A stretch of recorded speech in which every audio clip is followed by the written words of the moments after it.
Hikam teng mriki Selasa pagi niku pun sekitar 2 tahun. Pokoke walhasil diparingi Allah niku khatam. Terus kula kepengin napa ngatami donga nu saniki mergi cara ulama tambah kathah tambah napa sae. Dadi ora usah sampean di perasaan ora melok ngaji kok melok khataman. Sing ngaji ya paham ora ya ora roh. Sing ora ngaji pokoke ora roh padha ora roe sing penting ditampa napa pangeran ngoten mawon. Dados kula gadah azam sepokai donga ngoten mawon nek donga ya ora usah tenanan ya apik ora ya apik. Mergo pangeran mesti napa pirsa. Jadi tenanan itu ikhlasin, nek ndonga ora usah tenanan, sing tenanan apa? Mergi cara hikam niku termasuk ngeten. Hikam niku yang ngarang hikam niku jenenge Ibnu Athaillah As-Sakandari. Ini muridnya Abdul Abbas Al-Mursi. Abdul Abbas Al-Mursi niku muridnya Abdul Hasan apa? Asyadzili. Kula niku sinau hikam mulai riyen mun bertahun-tahun sampai sekarang. Tiap badhe tilem sering mau hikam. Jadi hikam termasuk madzhab ngeten. Tapi aja nut kados tiyang sing ora tau mlebu masjid wae aja nut iku wali. Nah kowe gawe-gawe. Nah kowe nglakoni ngono ben dadi wali wae ora mutu niku mboten alami. Hikam itu kalau berdoa itu sekali. Kula nu nate umroh 2009, terus haji 2013. Terus kemarin kula umroh malih tahun kemarin, baru ruwah kemarin. Niku kadang-kadang berkali-kali kalau itikaf teng multazam, tapi ora tau sida donga sampai sakniki.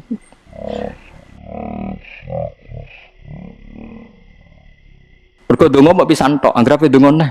Lho pangeran ije eling kok tak elingno. Mergo hikam termasuk mengingatkan gitu. Kamu kalau doa itu jangan ulang.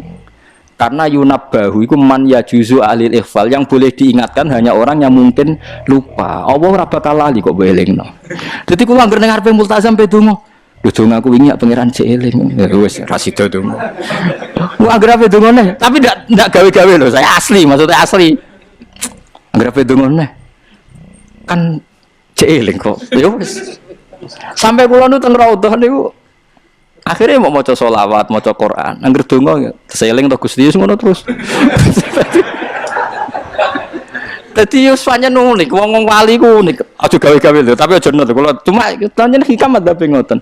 Wa inna mayunabba wa amne den elingno sapa man wong ya juzu kang oleh ali ngatasi man apa alif falali. Sing oleh mbok elingno zat sing kemungkinan ora tau lali kok amen mbok elingno. Wingi mbok omongi, saiki mbok omong. Lho cara kowe diutang ditagih terus iso eling. Dadi hikam adzab unik. Ya tapi udahnya wali ya tetap napa? Wali itu keliru tetap wali. Nah, ben arah wali ku bener wae tetep ra wali wis ra bakat. Tapi aja gawe-gawe lho, syaratnya napa? Syaratnya aja napa? Gawe-gawe. Iki kula iki sering diprotes wit. Gus, ora tau ora jenengan donga. Jare sapa ora donga? Wingi sedonga. Kok ora donga nah? Jeling. Kadang kula yang ngerasa dosa tapi piye kadang tengah ati ngoten ya akhire ya ora roh. Pokoke aku anggere pengen donga ya donga, ben ora ya ora. Pas donga ya anut wali, pas ora ya anut wali. Kadang bener. Dadi pas donga ya bener, pas ora ya bener. Tapi itu memang sebagian madzhab beliau. Jadi ini nanti saya bacakan hikam dua kata mutiara terus donga, supaya donga sampean donga, supaya donga. Piye-piye kita gadah sanad madhab yang diakui termasuk Thariqah Mu'tabarah selain Naqsyabandiyah, Qadiriyah apa Sadiliyah. Lah Sadiliyah itu nggih hikam niku meneh mergo hikam sing aran Abdul Abbas Al-Mursi murid Abil Hasan apa Asyadzili. Sehingga orang tahu madhab Sadiliyah ya lewat kitab napa hikam. Makanya kitab-kitab apa saja generasi setelah beliau itu enggak bisa lepas dari kitab napa hikam. Sampai darani hikam atau iya. Madhabe napa atau iya. Mergo atau iya iku maknane sing arangu napa Ibnu Athaillah disebut hikam atau iya. Itu beliau sebetulnya ya ada orang alim yang butuh mikir jelimet nggih mboten. Ya wong waras wonten mawon. Misalnya orang waras begini, pancen wong waras itu beda mek waras pancen. Misalnya gini, saya ngambil uangnya Mustafa tanpa pamit boleh ndak? Ndak boleh kan? Terus beliau membuat makalah gini, kalau aja hafal. Mana aka antat da'iyya mimma lil makhlukin. Allah itu mencegah kamu, melarang kamu mengklaim barang yang tidak milik kamu. Padahal sama-sama miliknya makhluk. Misalnya Mustafa punya mobil, aku milik saya boleh ndak? Boleh ndak sama siapa saya? Ndak boleh kan? Mustafa punya rumah, aku milik saya boleh ndak? Ndak boleh. Kalau mengaku miliknya orang sama-sama makhluk saja ndak boleh, apalagi kamu ngaku-ngaku hal yang milik Allah. Misalnya sifat menentukan nasib itu milik siapa? Allah. Menentukan su'ul khotimah atau husnul khotimah itu milik siapa? Kamu tidak boleh. Misalnya gedeng orang, oh wong ngono iku mesti su'ul khotimah. Lho sing nentukan itu milik Allah. Wong ngaku barange wonge ora oleh apa meneh ngaku sing hake Allah Subhanahu wa taala. Jadi sebetulnya nak ngendikan ya normal saja.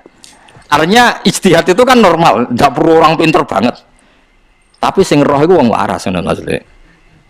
Setelah dijelaskan kan masuk akal. Kayak tadi. Ndonga kok terus koyo sing mbok omongi wingi lali, urung lali kok sebeleng meneh. Kan masuk akal.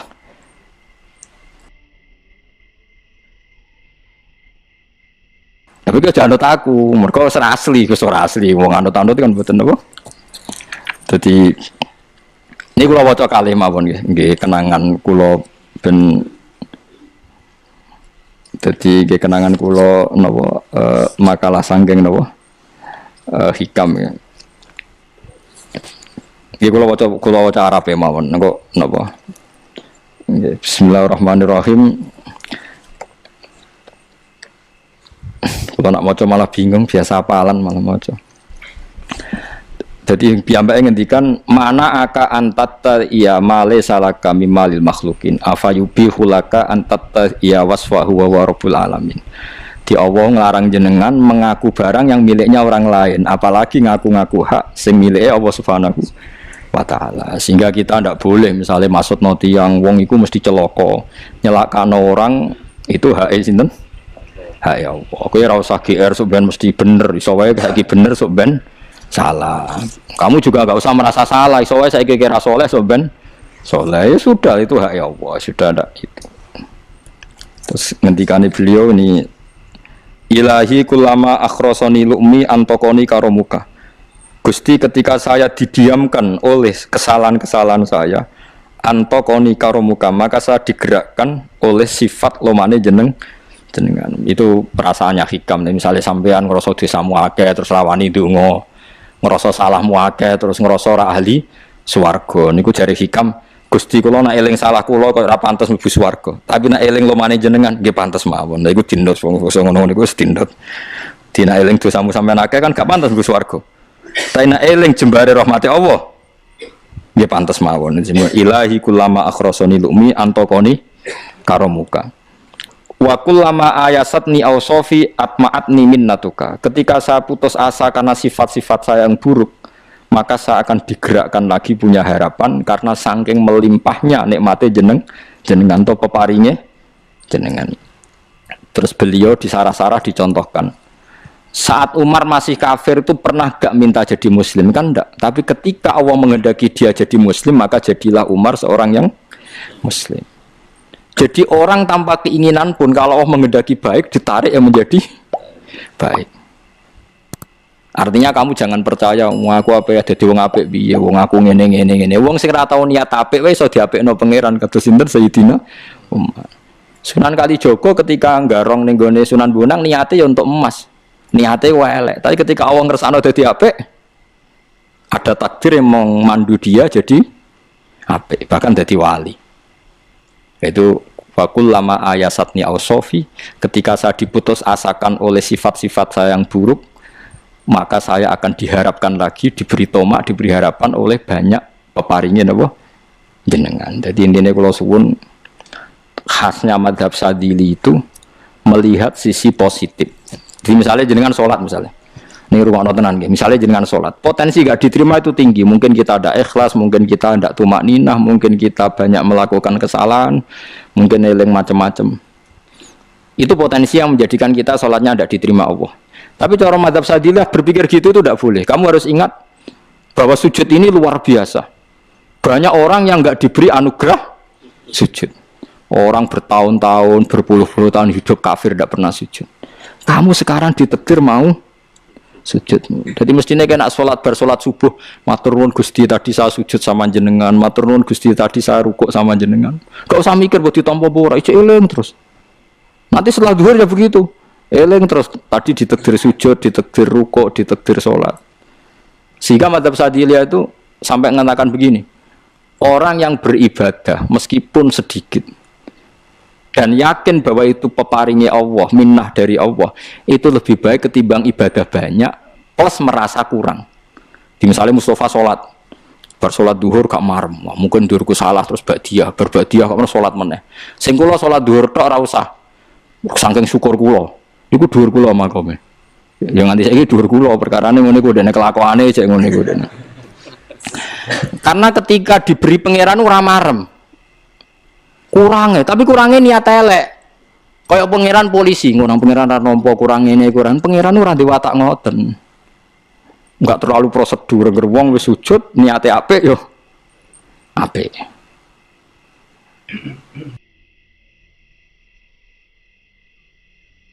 Ya mulane kula nate debat mbek jenengan kula kan bolak-balik cerita.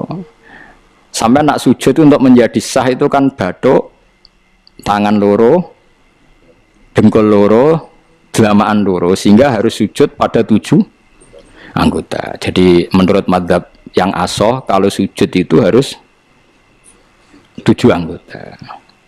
Tapi ada ulama yang mengatakan cukup bathuk tok ambek sikil. Angger wis ngene jenenge sujud. Alasannya ulama ini masuk akal. Saiki nak diwalik. Ana Zaid yang muslim. Bathuke ditemplekno bumi niat sujud ning berhala. Hukumnya kafir ta ora? Enggak jawab ya, kafir kan? Iku syaratnya anggota pitu apa asal bathuke nemplek? Mulane jari ulama sing kaul sani. Lah iya nggo murtad ora usah syarat kok nggo bener. Syarat. Lah iya sing digo murtad ora usah syarat kok sing sujud nggo pangeran. Syarat. Wis syarat. Nang ngono ora usah syarat anggere ngono ya jenenge sujud. Buktine wis sah nggo dadekno murtad. Yo, mulane ulama yo macam-macam. Mana kau jangan aku ilmune sakit. Artinya sampean ra kudu anut mazhabku. Maksudnya mergo kula lah ya sadar sebagian mazhab saya itu masalah bagi Anda. Tapi saya ikut Anda lebih masalah kan. Ngopo kok ora roh? Maksudnya kan gak jelas. Acuannya hukum ndak jelas.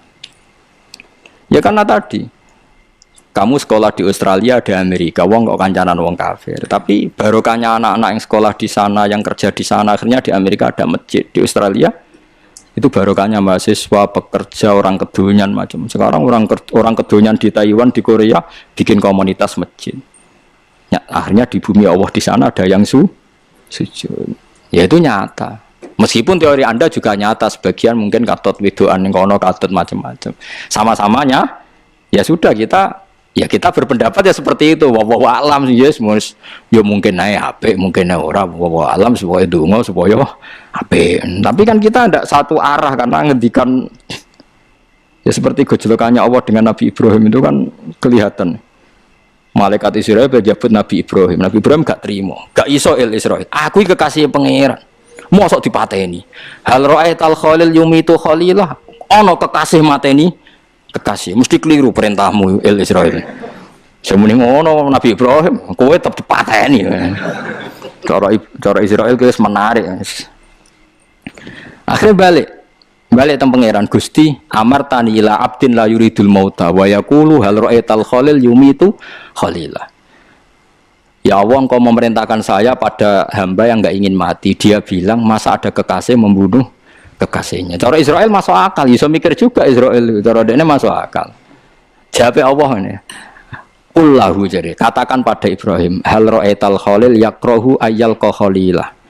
Ibrahim kandani, ono tah kekasih tapi ra siap ketemu sing dikasih. Artinya kalau tidak berani mati berarti ra siap ketemu. Jadi bilang ke Ibrahim, apakah ada kekasih yang enggak siap ketemu kekasihnya? Dia malah Israel marah nang Ibrahim. Kata Allah, nggak ada kekasih yang benci ketemu kekasihnya. Oh yes, mati saya kira. Nah, itu logika yang terbangun. Makanya dengan perbandingan logika itu akan kelihatan. Pertama, koyo-koyo logika Ibrahim itu masuk akal. Tapi ketika Allah ngendikan, ono tah kekasih rasiap ketemu kasihnya. Nah, kitab Mahalli itu kitab yang menjelaskan sekian teori fikih yang tidak mansus ya, saya ulang lagi, yang nggak ada nasnya. Kemudian diulang-ulang oleh cara berpikir tadi. Nah, akhirnya jadi kitab kitab khilafah, kitab ikhtilafat dalam Syafi'i yang paling dianut ulama seluruh dunia. Jika terus Habib Zain Samangke, semua ulama itu rujukannya kitab Nawawi Mahalli. Ya karena tadi yang nggak ada nas, saya ulang lagi, yang nggak ada apa nas itu ada sekian pilihan kaul. Ya sama-sama masuk akal. Meskipun dalam tradisi tertentu kita tidak mungkin mempraktekkan. Kewani tak jenazah kok gurih. Nak komen takobal wa minna minkum takobal wa. Ya Karim pasti dia kok kiai sableng. Jenazah iki kok apa? Tapi saya sekarang mulai curiga dengan di Arab Saudi karena tetap ada sholat gaib tapi mayatnya sudah nggak di depan, nggak di depannya sudah. Sekolah menangi rian buku-buku mayat itu di. Tapi itu mungkin karena teknis ya, karena yang mati terlalu banyak dan sering. Musim haji tok umbiro wae keselen dak kok no.